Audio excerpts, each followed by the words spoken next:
राम राम राम राम राम राम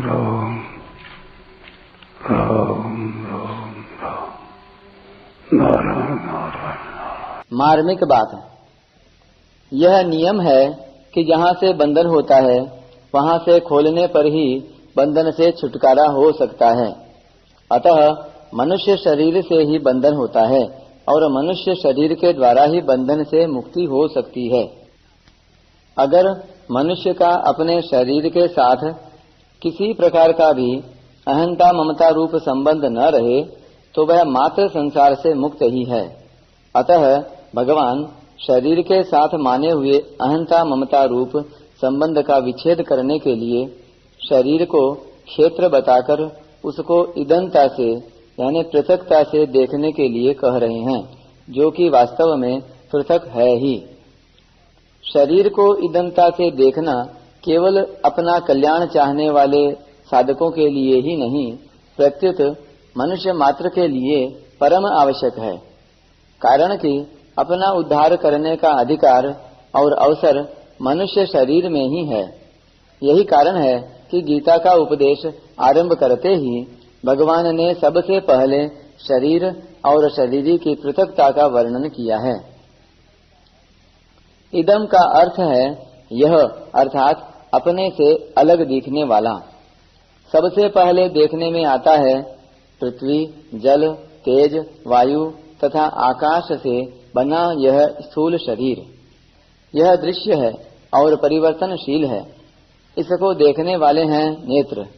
जैसे दृश्य में रंग, आकृति, अवस्था, उपयोग आदि सभी बदलते रहते हैं, पर उनको देखने वाले नेत्र एक ही रहते हैं। ऐसे ही शब्द, स्पर्श, रूप, रस और गंध रूप विषय भी बदलते रहते हैं, पर उनको जानने वाले कान, त्वचा, नेत्र, जिह्वा और नासिका एक ही रहते हैं।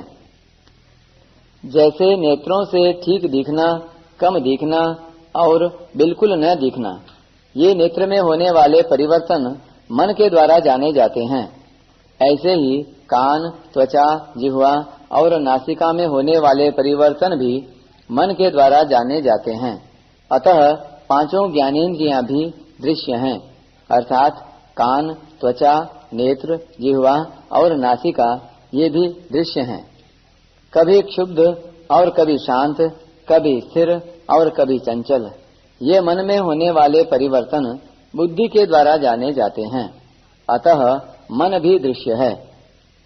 कभी ठीक समझना, कभी कम समझना और कभी बिल्कुल न समझना, ये बुद्धि में होने वाले परिवर्तन स्वयं जीवात्मा के द्वारा जाने जाते हैं।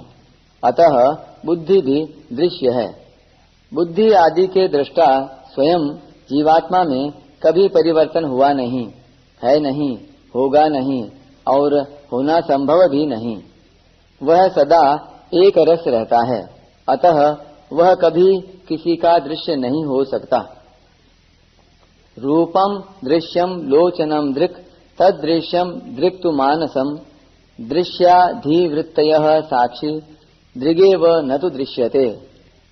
दृग दृश्य विवेक में ऐसा कहा है, सर्वप्रथम नेत्र दृष्टा है और रूप दृश्य है, फिर मन दृष्टा है और नेत्र आदि इंद्रियां दृश्य हैं, फिर बुद्धि दृष्टा है और मन दृश्य है। अंत में बुद्धि की वृत्तियों का भी जो दृष्टा है वह साक्षी स्वयं प्रकाश आत्मा किसी का भी दृश्य नहीं है। इंद्रियां अपने अपने विषय को तो जान सकती हैं, पर विषय अपने से पर इंद्रियों को नहीं जान सकते। अर्थात विषय अपने से पर सूक्ष्म, श्रेष्ठ और प्रकाशक इंद्रियों को नहीं जान सकते। इसी तरह इंद्रियां और विषय मन को नहीं जान सकते। मन, इंद्रियां और विषय बुद्धि को नहीं जान सकते तथा बुद्धि, मन, इंद्रियां और विषय स्वयं को नहीं जान सकते। न जानने में मुख्य कारण यह है कि इंद्रियां, मन और बुद्धि तो सापेक्ष दृष्टा हैं, अर्थात एक दूसरे की सहायता से केवल अपने से स्थूल रूप को देखने वाले हैं, किंतु स्वयं जीवात्मा शरीर, इंद्रियां, मन और बुद्धि से अत्यंत सूक्ष्म और श्रेष्ठ होने के कारण निरपेक्ष दृष्टा है, अर्थात दूसरे किसी की सहायता के बिना खुद ही देखने वाला है। उपर्युक्त विवेचन में यद्यपि इंद्रियां, मन और बुद्धि को भी दृष्टा कहा गया है, तथापि वहां भी यह समझ लेना चाहिए कि स्वयं जीवात्मा के साथ रहने पर ही इनके द्वारा देखा जाना संभव होता है, कारण कि मन, बुद्धि आदि जड़ प्रकृति का कार्य होने से स्वतंत्र दृष्टा नहीं हो सकते, अतः स्वयं ही वास्तविक दृष्टा है।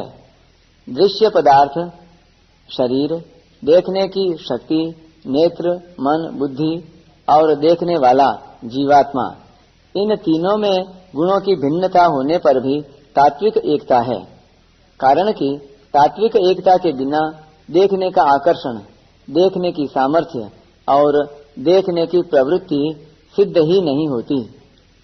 यहाँ यह शंका हो सकती है कि स्वयं जीवात्मा तो चेतन है, फिर वह जड़ बुद्धि आदि को जिससे उसकी तात्विक एकता नहीं है कैसे देखता है? इसका समाधान यह है कि स्वयं जड़ से तादात्म्य करके जड़ के सहित अपने को मैं मान लेता है। यह मैं न तो जड़ है और न चेतन ही है। जड़ में विशेषता देखकर यह जड़ के साथ एक होकर कहता है कि मैं धनवान हूँ, मैं विद्वान हूँ आदि, और चेतन में विशेषता देखकर यह चेतन के साथ एक होकर कहता है कि मैं आत्मा हूँ, मैं ब्रह्म हूँ आदि। यही प्रकृतिस्थ पुरुष है, जो प्रकृतिजन्य गुणों के संग से ऊंच नीच योनियों में बार बार जन्म लेता रहता है। तात्पर्य यह निकला कि प्रकृतिस्थ पुरुष में जड़ और चेतन दोनों अंश विद्यमान हैं। चेतन की रुचि परमात्मा की तरफ जाने की है, किंतु भूल से उसने जड़ के साथ तादात्म्य कर लिया। तादात्म्य में जो जड़ अंश है उसका आकर्षण, उसकी प्रवृत्ति जड़ता की तरफ होने से वही सजातीयता के कारण जड़ बुद्धि आदि का दृष्टा बनता है। यह नियम है कि देखना केवल सजातीयता में ही संभव होता है, अर्थात दृश्य, दर्शन और दृष्टा के एक ही जाति के होने से देखना होता है, अन्यथा नहीं। इस नियम से यह पता लगता है कि स्वयं जीवात्मा जब तक बुद्धि आदि का दृष्टा रहता है तब तक उसमें बुद्धि की जाति की जड़ वस्तु है, अर्थात जड़ प्रकृति के साथ उसका माना हुआ संबंध है। यह माना हुआ संबंध ही सब अनर्थों का मूल है। इसी माने हुए संबंध के कारण वह संपूर्ण जड़ प्रकृति अर्थात बुद्धि, मन, इंद्रियां, विषय, शरीर और पदार्थों का दृष्टा बनता है। परिशिष्ट भाव इदम क्षेत्र के अंतर्गत अनंत ब्रह्मांड हैं। अनंत ब्रह्मांडों में जितने भी शरीर हैं उनमें परा जीव क्षेत्रज्ञ है और अपरा जगत क्षेत्र है। जीव जगत को जानने वाला और परमात्मा को मानने वाला है। जानने वाला व्यापक होता है, अतः क्षेत्रज्ञ के एक अंश में अनंत ब्रह्मांड हैं। ये न सर्वमिदं ततम। साधक को जानना चाहिए कि मैं क्षेत्र नहीं हूँ, प्रत्युत क्षेत्र को जानने वाला क्षेत्रज्ञ हूँ। दृश्य दृष्टा के किसी अंश में होता है।